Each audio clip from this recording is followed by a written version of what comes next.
तुझ्याच साठी उघडून दार, वाट पाहून झाली फार.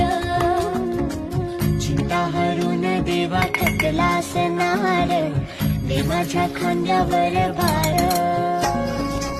थोडा इथं टेकून जा, घास खाऊन माझ्या हातातला.